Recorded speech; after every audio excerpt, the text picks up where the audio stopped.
Did you slay this eater? Your orders were to await the main force before engaging. No, Captain. It wasn't us, I swear it. A man came out of nowhere and cut it down before we knew what was happening. By himself? Certainly it is no light warden, but nevertheless. It's true. Felled it with a single swing of his axe, he did. I've never seen anything like it. So I says to him, "Who are you, the warrior of bleeding darkness?" And he says, "No, I'm a warrior of light." And that was it. Buggered off as quick as he came. A warrior of light? Why would someone go around calling himself that, though? It was those bastards who caused the flood. I mean, if you were going to pretend to be anyone, it'd be her. The warrior of darkness. Eh? Oh, I didn't know. It's an honor.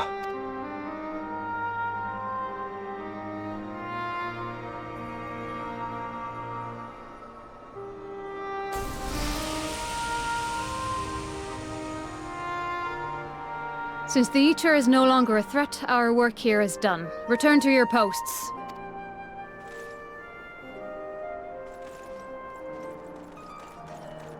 I had hoped to fight at your side today. But I'll continue to follow your example, and may we meet again.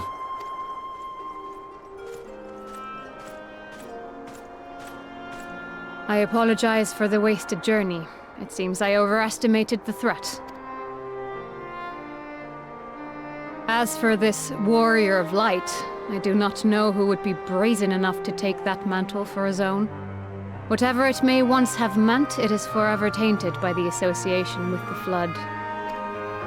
The Exarch told me the truth of Ardbert and his comrades' deeds, and I am aware they played some part in your own triumph.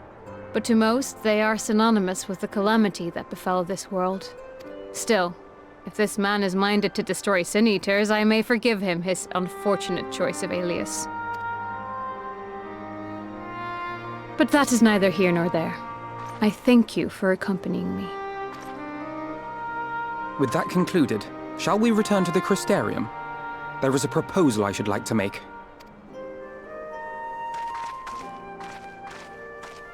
Forgive me. There is one more thing. A personal concern of mine. I had hoped you might have a moment to speak privately. Take your time. I shall go on ahead.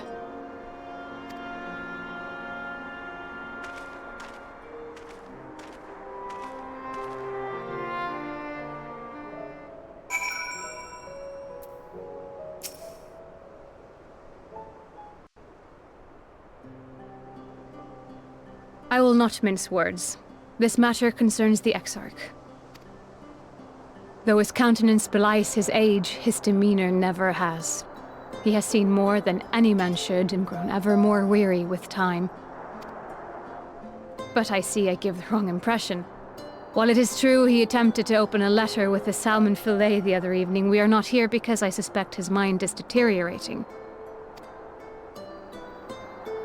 Nor do I believe him to be so maddeningly unconcerned by the prospect of his own death as he once was. Indeed, the opposite is true.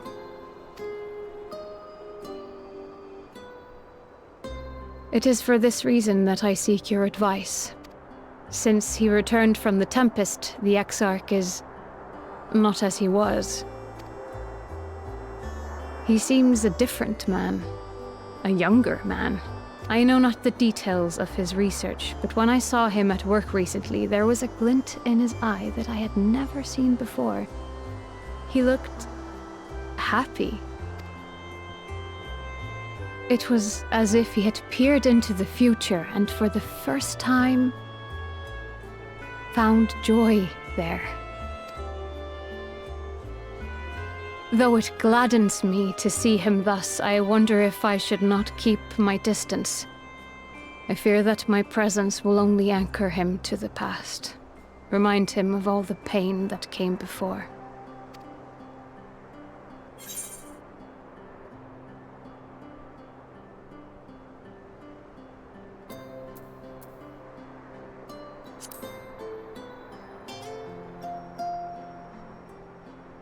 He... Are you sure? Then perhaps we might remain as we were. As we have always been. What a relief. In that case, I will have to speak with him about the amount of time he is spending at work. This research is important, I know, but if he refuses to consider his own health, I will have to consider it for him.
Yes, this looks to be nearly everyone. Let us begin, shall we? Though I am usually the first to hold forth at such events, I think on this occasion that honor should fall to you. They would be more inclined to take the word of the Warrior of Darkness. Indeed. In light of the subject matter, who better than thee to speak these truths?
Wicked White? The Warriors of Light did all that? So they never... I mean, they only ever wanted to help. And when everything they'd done turned to ash, they still carried on. They gave everything to stop the flood. First their lives, then their souls. And they managed it too, in the end. They saved us. And we cursed their names.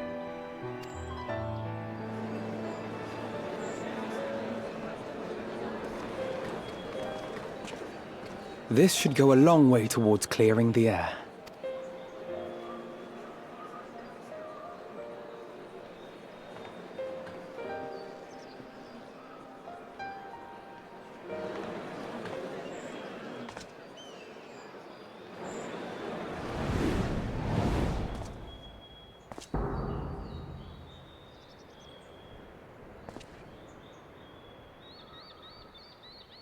Impossible.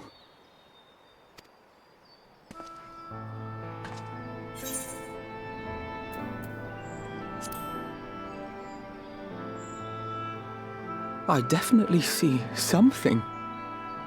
You don't think it's a ghost, do you? Nay, yonder standeth no bloodless apparition, but a warrior of light and darkness both. Ardbert. What in the world?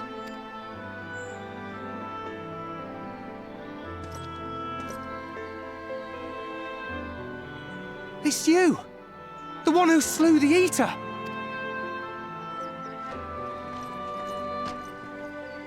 That it should be the Warrior of Darkness who brought the truth to light.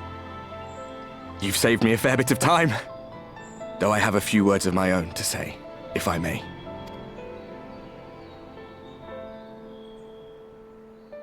People of the Crystarium! I am Ardbert, one of those you know as a Warrior of Light. That's impossible. You should be dead. Aye, that I should. But as the world has been given new life, so too have I. I know not why I, and I alone, have been gifted this chance. But I do know this. Only by the will of the star itself could such a miracle come to pass. The hero who stands before you now, the Warrior of Darkness, is not of this world. And the day will come when she must return to her home.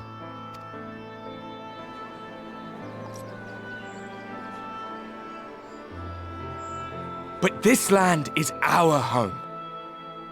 And if it is to remain so, now and forevermore, it is we who must protect it.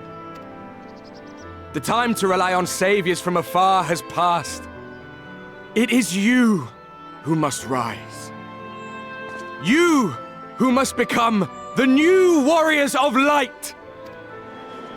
What? Us? Warriors of Light?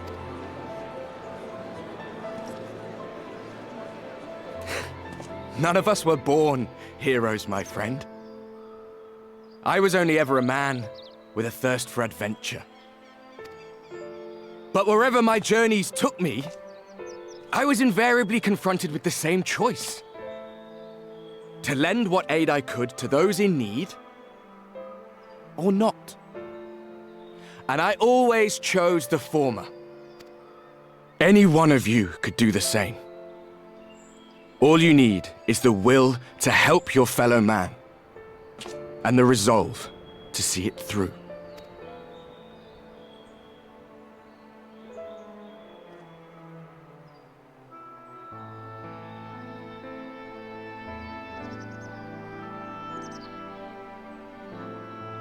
From thine own lips did we learn of Ardbert's fate, and by thy countenance I gather thou art not inclined to recant thy testimony.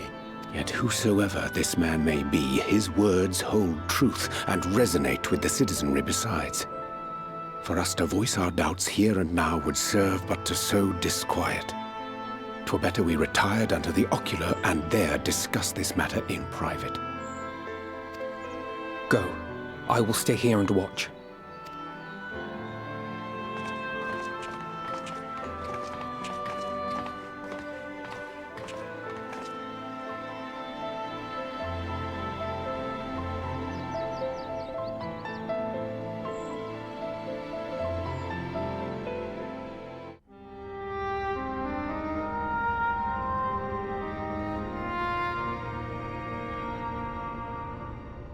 So, that is a Warrior of Light of the First. I've not had the pleasure of making his acquaintance, but as you all seem to be in agreement, I gather this is no simple case of mistaken identity. As far as I was able to discern, that was indeed Ardbert. It has been a long time, but not that long. Could he truly have been resurrected as he claims?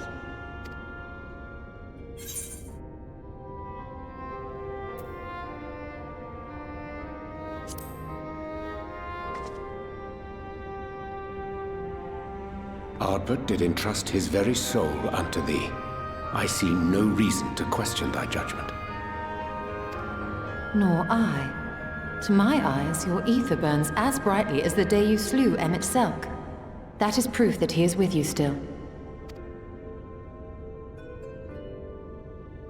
Yet that which standeth now before the people is far more than a passing imitation. I am reminded of the cardinal virtues, though a sin-eater he is not. Which leaveth but one plausible explanation. That he is an Ascian.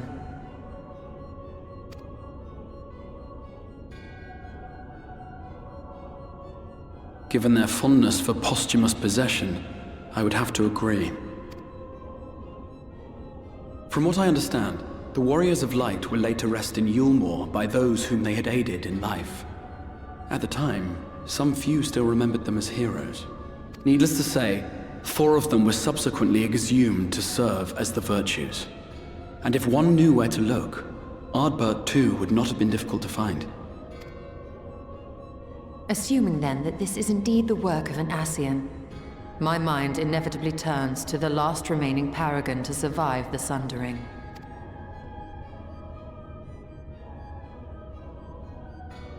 Elidibus.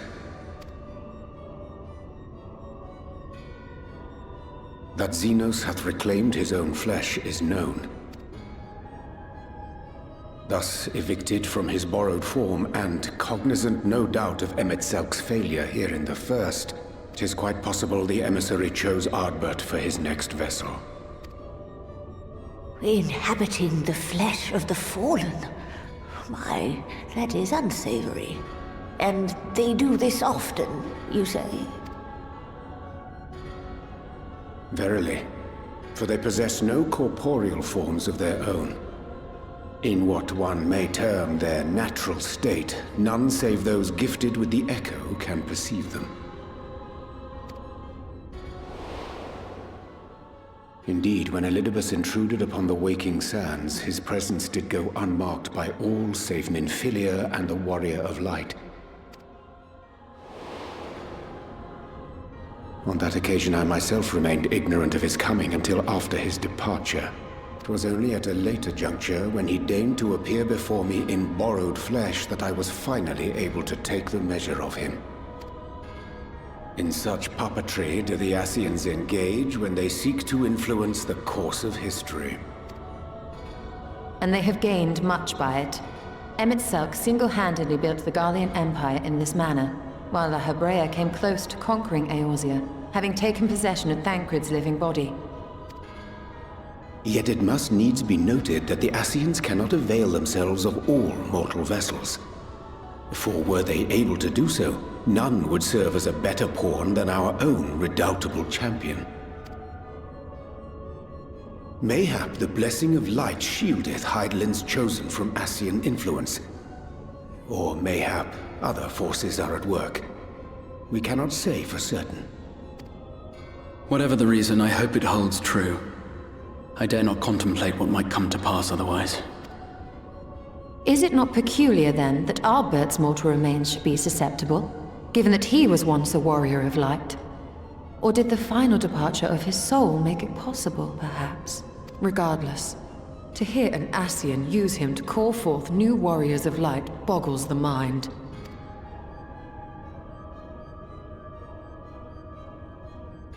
Elidibus hath ever been an enigma, his ostensible purpose being to preserve the balance between light and dark.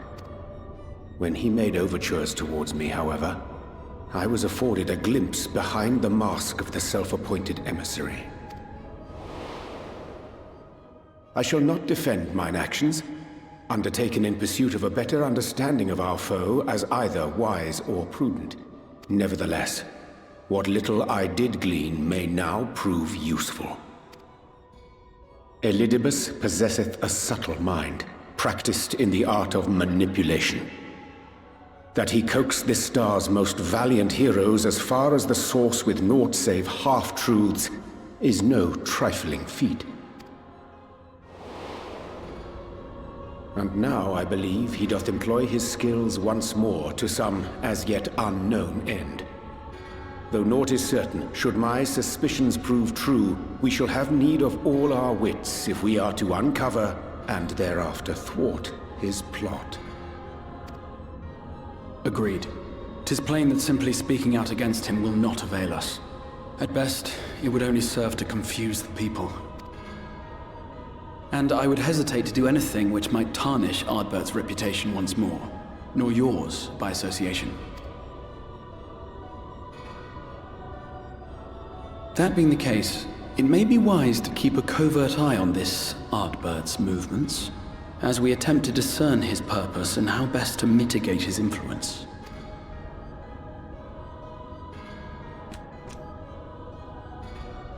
His performance appears to have concluded.